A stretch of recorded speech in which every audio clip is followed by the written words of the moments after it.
নির্বাচনের দ্বিতীয় দফার ভোট গ্রহণ। এই দফায় বাংলার 3টি আসনে ভোট গ্রহণ হচ্ছে, দার্জিলিং, রায়গঞ্জ ও বালুরঘাট। প্রথম দফার ভোটে বিক্ষিপ্ত অশান্তি হলেও মোটের উপর শান্তিপূর্ণই হয়েছে নির্বাচন। তবে দ্বিতীয় দফায় যাতে কোনো অশান্তি না হয় তার জন্য কড়া নিরাপত্তায় মুড়ে ফেলা হয়েছে 3 কেন্দ্রকে। এই দফার ভোটে রাজ্যে মোট 272 কোম্পানির কেন্দ্রীয় বাহিনী মোতায়েন করা হয়েছে।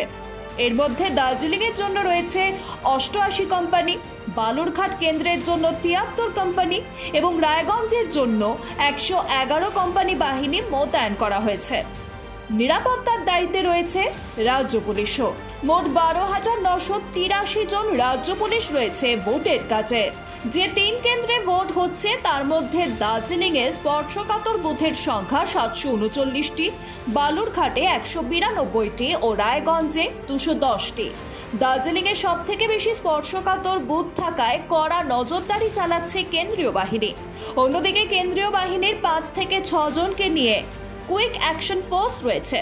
বুথের বাইরে কোথাও ঝামেলা হলে তা তারাই দেখবে। বিজেপির গড় হিসেবে পরিচিত উত্তরবঙ্গ।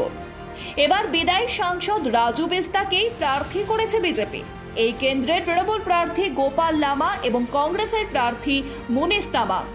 বালুরঘাট কেন্দ্রে বঙ্গ বিজেপির সভাপতি তথা বিদায়ী সাংসদ সুকান্ত মজুমদারের বিপক্ষে দাঁড়িয়েছেন তৃণমূল প্রার্থী বিপ্লব মিত্র ও আরএসপি প্রার্থী জয়দেব সিদ্ধান্ত। আর রায়গঞ্জ কেন্দ্রে তৃণমূলের প্রার্থী কৃষ্ণ কল্যাণী এবং বিজেপির প্রার্থী কার্তিক পাল ও কংগ্রেসের প্রার্থী আলী ইমরান রবোজ। দ্বিতীয় দফায় ছত্তিশগড়, কর্ণাটক, কেরালা, অসম, বিহার, মণিপুর, রাজস্থান, ত্রিপুরা, মধ্যপ্রদেশ, মহারাষ্ট্র, উত্তরপ্রদেশ, পশ্চিমবঙ্গ এবং জম্মু ও কাশ্মীরের মোট 88টি আসনে ভোট গ্রহণ হচ্ছে। Bureau report, Ritam Bangla.